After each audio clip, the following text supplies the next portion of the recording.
Why do some companies stand out while others seem to merely show up? That's what we'll explore with leaders across multiple industries to hear how they're creating better experiences by design. And now your host, Susan Quinn. Today's conversation is a deep dive into what it takes to build a modern marketing team, one that doesn't just support the business, but actually helps lead it forward.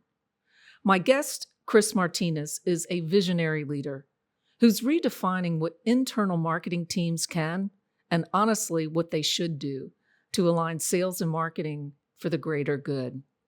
From curating unique client stories that drive engagement to transforming marketing from a cost center into a revenue-generating engine, to leading a firm-wide AI initiative. This approach to innovation and impact is energizing. And if you enjoy this episode, please rate, follow, or share it with a colleague. It helps us grow the best-in-class community that cares about better experiences by design. Let's get started. Chris, welcome to Better Experiences by Design. I am so excited to have you here today because this is our first live podcast with someone in person. Thank you for coming all the way from Texas to Virginia. Yes, thank you so much for having me. It's an honor to be here, and I am just so inspired by you and your team and everything that's happening with Circle S, and it's an honor to be here. So thank you for the invitation, Susan. This is great. Well, it's a pleasure. Before we get started, let's tell the audience a little bit about your role, your background, your company, and then that will set the stage, and then we will jump in from there. Perfect. Yes. So Chris Martinez, I am the Senior Marketing Manager, Marketing Team Lead, however you want to look at it, for KW Landscape Architects. We are a landscape architecture firm that was founded in Houston, Texas, back in 1991, and since have expanded to having other Texas offices in San Antonio and Austin, and have an Indianapolis, Midwest presence. We recruit a lot from Purdue. They have a great landscape architecture program. And so we have a couple of our team members that are from the area. And so that is a cool market for us. But beyond Texas, we are licensed in 14 states and primarily focus on high-rise multifamily developments, which is fun to change some skylines. And we also do single family. So it's kind of the both best of both worlds in terms of urban infill, high-rise towers. And then you're also seeing suburban development with amenities at the ground level with families. And so it's a really cool firm. We've been fortunate to have an incredible growth the last 3 to 5 years. And I truly believe marketing has been a big part of that. Well, that's a wonderful segue to what we want to talk about today, because you do come from the marketing background for this firm. And obviously, especially in AEC, there's a lot of internal marketing that is needed. You're doing RFPs, RFQs. There's a lot to just get the work. So the way we look at it, that's not necessarily marketing. That's a client pursuit. But tell us about your internal team. What have you done to elevate that? Have you seen the landscape change over the years that you've been there? Yes. What does that look like? That's a great question. When I joined the firm in 2022, I actually started on the business development side. And so I was hired to be a business development manager for the San Antonio market. And so I did that for about a year, and transitioned to oversee the marketing team after that. The marketing team had shrunken at that point, and we had an opportunity to rebuild and restructure. And when I looked at it, I decided to take a different approach than other AEC firms. Not to say that there's a right or wrong way. I just saw an opportunity to create something very unique and dynamic. And that led us to bring in thinking about it almost like operating as a creative agency that just happened to work for a landscape architecture firm. And so we started to think about the idea of storytelling and the idea of visuals that are now being seen across the board, whether it's social media or websites or advertisements, billboards. Visual communication is probably the most preferred in 2025. And so at this time, we recruited a friend of mine who had his own creative agency at one point, who was doing digital marketing for firms and companies. primarily restaurants and some of the other consumer products. And he had his own equipment. He has all of his own video gear, lighting. He has an expertise to what it looks like to see the end product, but also know how to produce that product throughout the process. And so now he oversees all of our digital marketing efforts, all of our social videos, all of our content, a lot of the things you see on our website, he shot. And then we also hired a storyteller, a writer, who was a grant writer before joining us. And so she has an ability to connect with words, which is so needed in our industry. You have to be able to tell a story. You have to be able to connect, and then also figure out how to show and put your best foot forward in a written format. And that is a amazing skill.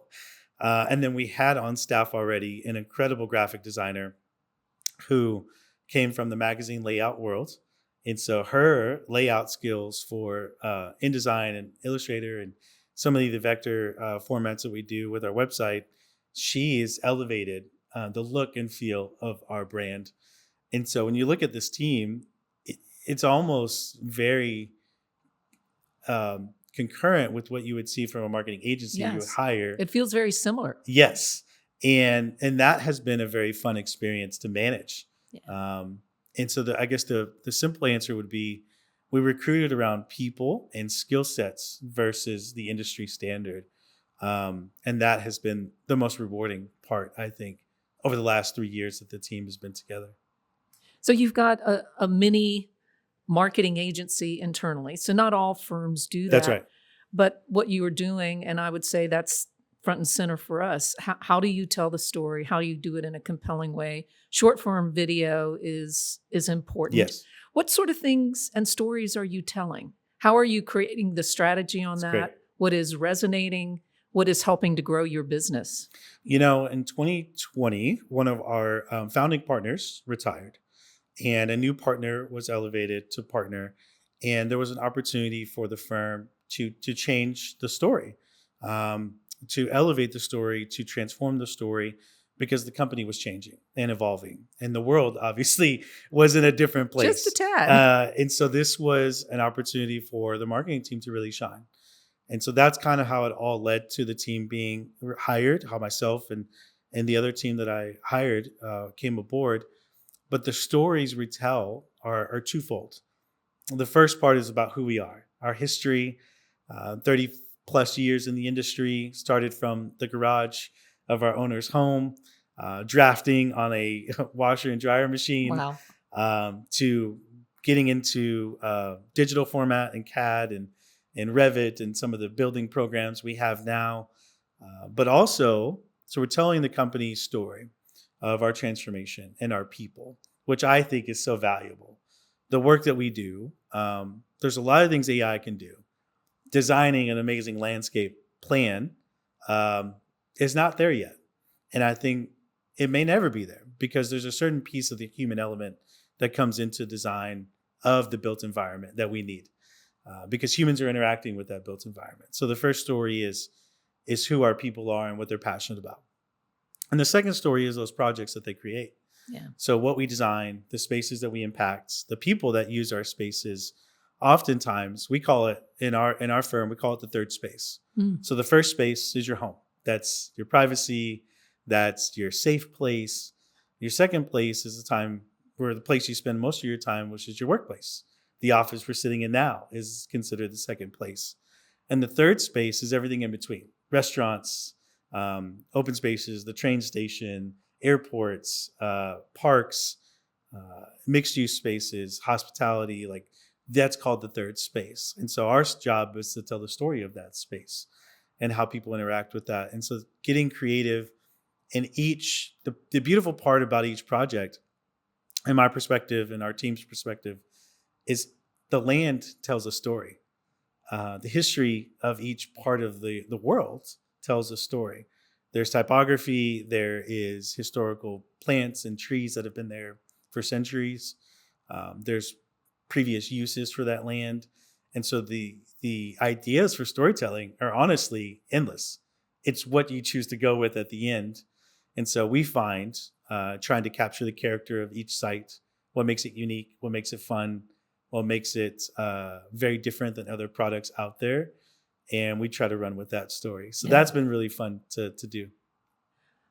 I don't think I've ever worked with a company that has elevated storytelling at the level that KW has. So kudos to you all. Because as human beings, and you mentioned AI, we'll go down that path in a moment, but we remember the stories, we remember the impact. So what are some of your favorite landscape stories? That's a great question. There's one project in Houston called Amira. It's one of our single family projects. And the site was an old Arabian horse farm. And so there were stables and there were Arabian horses. These were show horses. These were high end, very particular horses. And so when the site was sold and the housing developer was building it, there was an idea to pay homage to that site. And so the playground, the main playground in that community is called Pony Park. And there's a play structure that was designed to emulate the horse shape. And so it is completely scalable from a child's perspective. You can climb up the legs. The tail has a ladder, so you can climb up the ladder. There's a slide that goes down one of the legs as well. And so it creates an imaginary perspective for a child to just imagine what it would be like to play with a horse. That's awesome. And so the story of that is so unique and so fun. The amenity building itself was paid homage to the design of the stables. And so it has this very unique character to the architecture. And so it's a very fun project to look back on. The photos look amazing. And all the elements around the horse, there's a little stable that looks like a playhouse that you can run in and out of. There is walking beams that are all made out of wood that it just looks like you're playing in a horse area. So what about stories where you don't have this incredible background to build upon? Yes. How do you create a story that may not have a real story to tell? That's great. I think when you're not able to pull from the historical data, you got to look towards the present and the future. What will this space begin to be used for in the future? How can we create a space that people want to be at and want to keep coming back to? I think my favorite spaces to go are always the places I enjoy creating memories with people. And that to me is our favorite part. It's creating a space that you're going to have dinner with somebody at, or you're going to walk with your dog, or you're going to have a great conversation with your spouse or your friends that you'll remember for a long time. But you're doing it in a public open area, maybe on a park bench, maybe in a seating area, in a courtyard, or at a restaurant, outdoor seating. There's so many spaces that you're crafting the potential opportunity to create memories for the present and the future. And that's the story we're trying to tell. Beyond the projects that we get to design, the human element is really important to us, really important to our design team, to think about the impacts of the outdoor environment has on the human body, the brain, and our experience on Earth. It's really cool. And I think we're wanting it to be more important every day. Yes. It's, take your shoes off and actually touch the land. That's right. Let's all sing Kumbaya and calm ourselves down. But landscape has that component to it. I'd like to shift a little bit. So storytelling, yes, it's important. And you are doing it at an elevated level.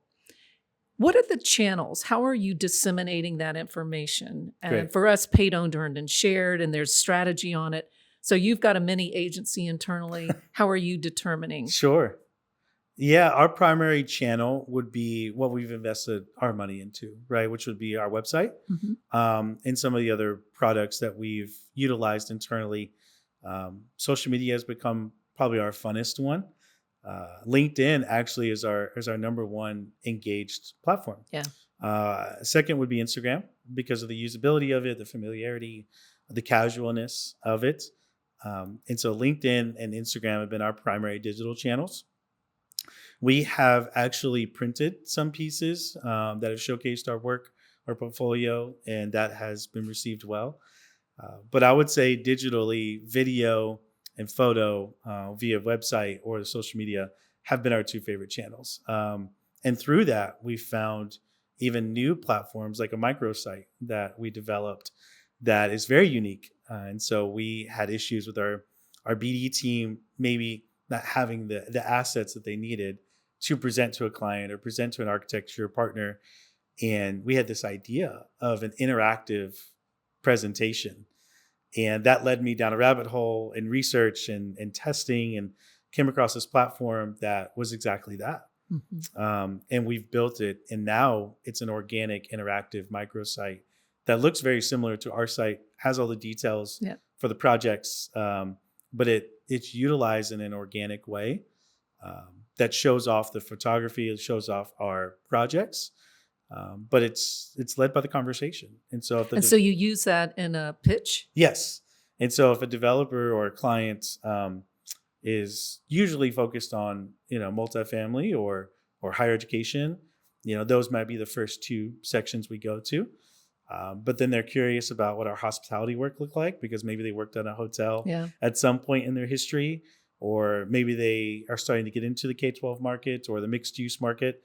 And that leads our team to the ability to go through those projects and tell those stories, which has been an extremely valuable asset for our team to have. And what we have found is that if you don't ask what other projects you can work on, a lot of times different partners or firms will try to pigeon you to one type of work.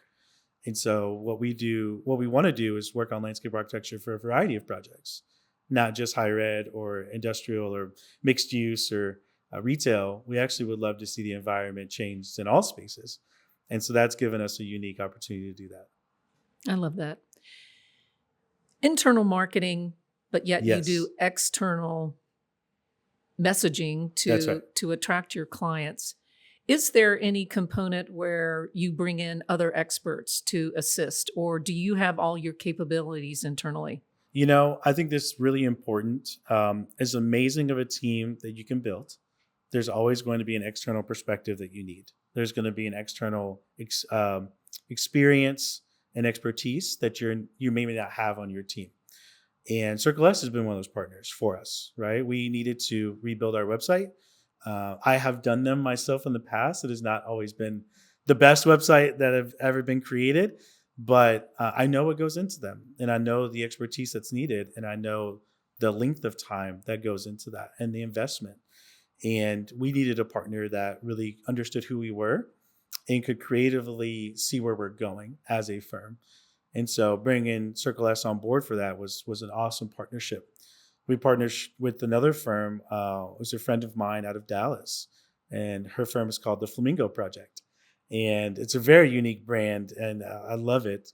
But she focuses primarily on research. Yeah. Her niche is industry research and trends and what's going on out there and brand messaging to make sure you're differentiated in that way. And so when we revamped our firm description and all of that, she was a part of that conversation. And so there's a variety of partners that we've used.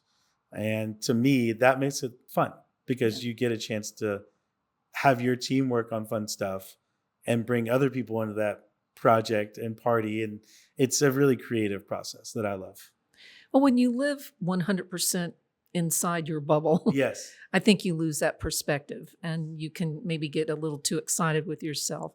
And our firm does as well. We bring in experts to validate our thinking or to challenge our thinking. And I appreciate the recognition of one word you said. You brought in Circle S and it was a partnership. And it was a partnership. It's what we love the most when we can come in and help create something where you all had a clear vision. Yes. There was a lot to work with and a lot of knowledge internally. So that was a fun project. It was fun. And I've heard it from a lot of the members on your team. The ability to be creative, the ability to take our culture and our caricatures and all the things that we've done internally and to showcase that. And y'all did an amazing job with that. And we're very proud of it. Well, we're proud of it too. We can all showcase the work that we've done and the stories on it.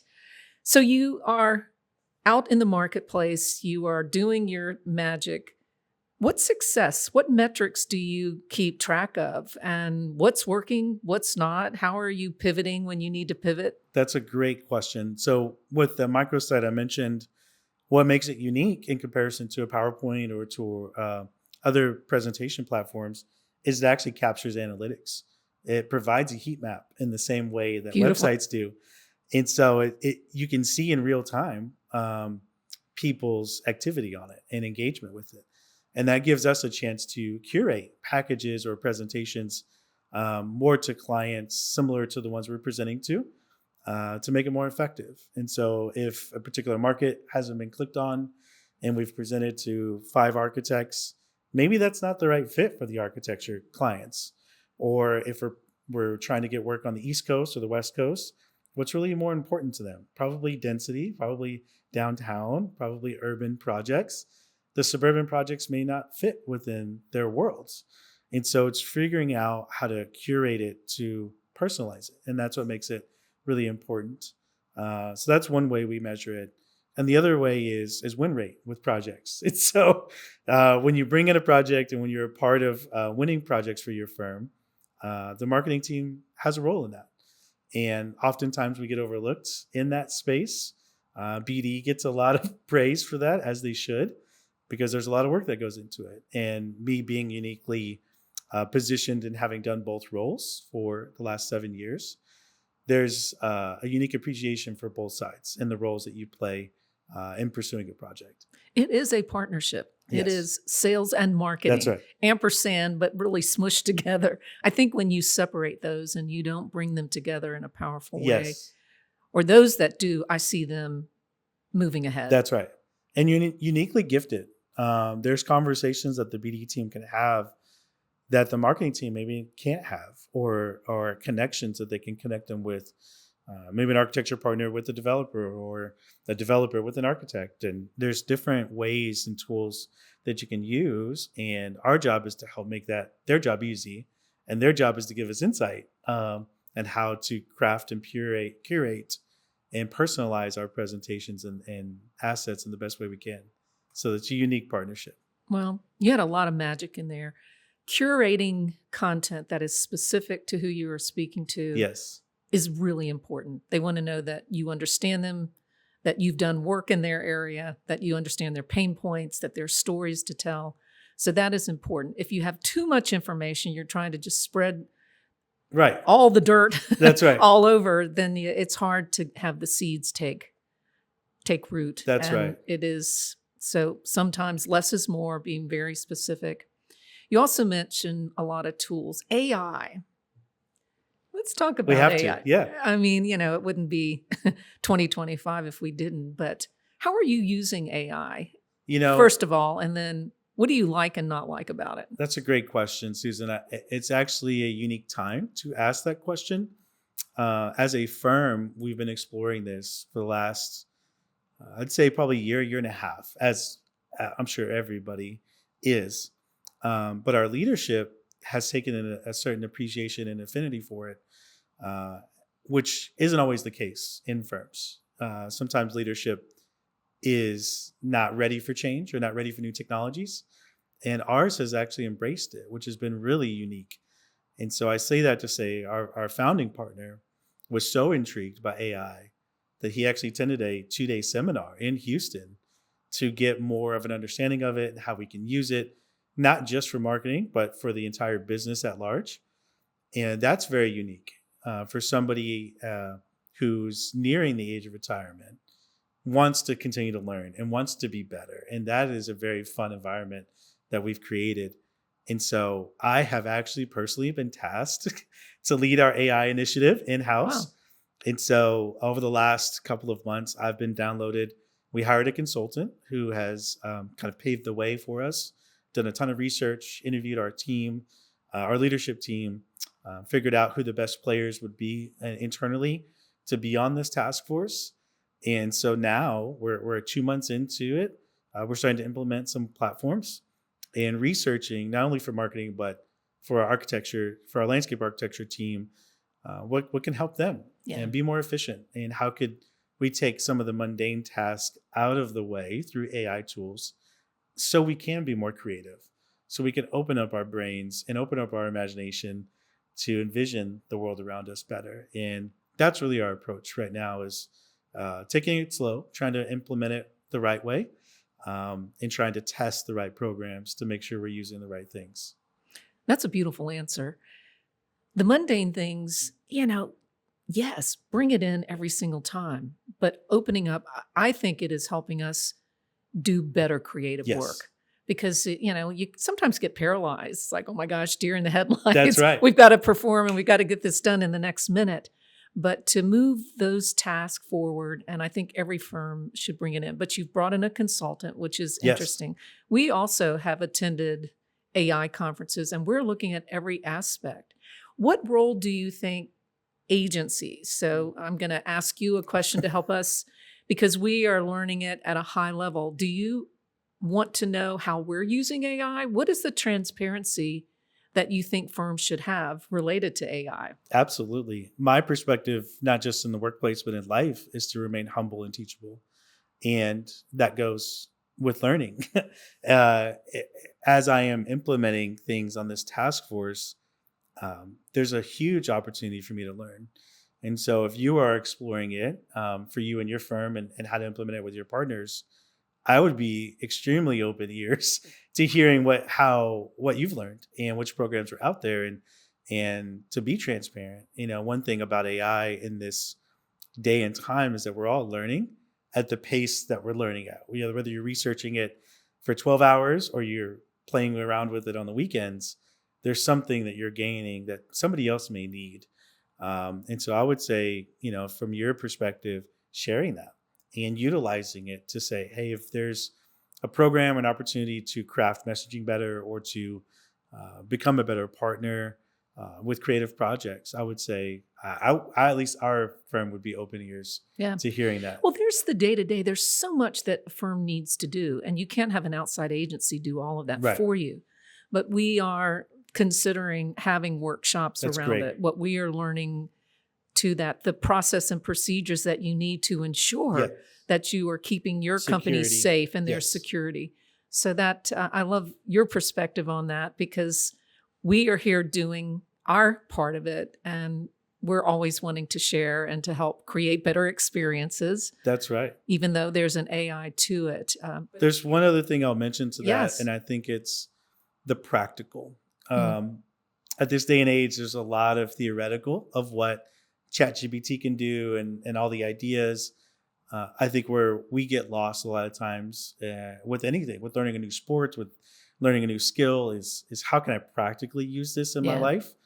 And so if you're able to communicate that to your partners, that will change everything. Yeah. That's beautiful. Do you ever try and trick AI the way I do sometimes? It's fun. It really is. They don't always get it right. No, I ask it to analyze itself. I ask it to verify. I ask it to say, is this the best way to approach it? How would you communicate this to a particular audience? There's so many ways that you make sure that it's doing the right thing that you want it to do. And that's my perspective. It's a tool, but the human element of what we do will always be needed. And you help craft the perfect results when you're helping input the right prompts. Yeah. The human brain, we've got to humanize the AI. That's right. It can't produce well without us, and we need each other. That's right. It's a strategic partner in our firm right now. Yes. I recently heard that there is a firm that has put a hold on hiring. Oh, wow. And you can look it up on the internet, and they are going to basically all new jobs be AI. So that'll be an interesting case study. Yes. And the pendulum is going to swing. I mean, we're all trying to figure out how to infuse it, how to do it well. But the day it replaces everyone will probably be the day that it's time for me to retire. That's right. And our perspective, at least for how I'm approaching our task force internally, is that the message is very clear to our team. Whatever program, whatever system we implement is not meant to replace anybody's position. It's actually meant to enhance their position, to make them more creative or to help them in some way. And communicating that over and over again has been, I think, our primary goal, is to make sure people are put at ease and help understand that their role and their place in the firm has value and they have an impact on what they do. Whether you're an entry-level landscape architect, whether you're an admin, or whether you are designing an incredible space for the last decade, everybody has an important part to play. Well, you are clearly on the cutting edge in terms of internal marketing departments. I get to see a lot. I think most of them do their internal client pursuits well. Mhm. Chris, you're in our space today, and there's on the wall, we love it when our clients win. And it truly is. We ring the little triangle because it's really about what you are doing, what your success is. And word on the street is your firm just won a pretty prestigious award. Can you share anything on that? Absolutely. We were just recently awarded the SMPS Marketing Innovation Firm of the Year from the National Society. So this is a national award presented only for the second year. And this prestigious award really showcases innovation within a firm from the marketing perspective. The whole goal of SMPS as an organization is to elevate transforming business through marketing leadership. And this award, I believe, fully encompasses that. And so this has been an extremely gratifying experience to receive this award. It's been affirming because I've believed for the last 3 years that we've had the best team in the nation. And to see that on an award is pretty special. And for our team to recognize that and see that for the hard work that we've put in for a lot of projects. When I look back on the last 3 years, what we've done, some firms haven't done that in 10 or their entire existence. And it's pretty special when you look at it that way. And the way I look at it is my job as a leader and as a marketing leader in this instance is to remove roadblocks. It's to open doors that maybe they're not able to open for themselves and get out of the way and let them shine. That's right. And that's my favorite part as a leader is it's getting them an opportunity to be recognized for the skill and the unique talent that they have. And that's what this award has done. What part do you think was the decision-making moment for you all receiving this award? There's a few things. The microsite I mentioned, I think was a part of it. Something I hadn't talked about yet is our billing services. So we have created a branding arm of our firm, particularly from the marketing department, because our team is so uniquely gifted and talented in a lot of ways. As of right now, it's branding with logo, typography, assets for single family communities. And so a lot of times the developers will buy a site and they don't have access to create the story or identity around their project. And we partner with our design team. And so our logos end up on the entry monumentation for the community. We're creating park signage for educational purposes. We're helping put together a brand guideline in the same way a creative agency would for a firm for their communities. So their internal marketing teams can begin to craft brochures and flyers and all the things they need with the colors and logos and the correct brand standards. And so now we have changed the conversation internally and hopefully in the industry that marketing is not just overhead costs. It can be a profit area. It can bring in revenue. And so we have a revenue goal now for 2025 for that service, which is unique. It's a unique pressure. And I also have to learn how to manage the billable side of projects, which has been a fun challenge for me this year in 2025. And I think that played a big part into it too. That's a very innovative approach to the industry that I have not seen a lot of internal teams provide. That is pretty powerful. We do a lot with defining guiding principles. So your purpose, your vision, your mission, your core values. And oftentimes we will hear the word, we're innovative. And right. Not that I am questioning anyone, but seeking to understand, tell me how you're innovative. And it'll be, bottom line, there isn't one part of innovation in any of it. And it's just such a curious thing. But innovation does live in your firm. How do you keep that alive? What does it look like culturally?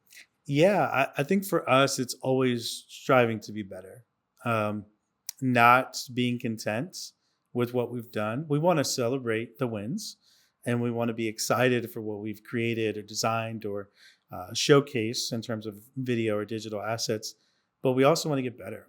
Everybody has a chance to grow, right? In a variety of areas. And so now that we've received this award, the conversation is what's next? How can we improve this? And so from my perspective, it's efficiencies. The platform we're using for the microsite, while it's effective, we're trying to craft it so it's connected to our website, connected to the infrastructure that you and your team have built. so we can utilize the same information and craft presentations faster. The other piece is how can we leverage AI, not as everybody else is using it, but how can it be used with our team's gifts and talents, which is not everybody's perspective. And so innovation to me it's what keeps the world going around. It's why we have airplanes that, can travel us across the country.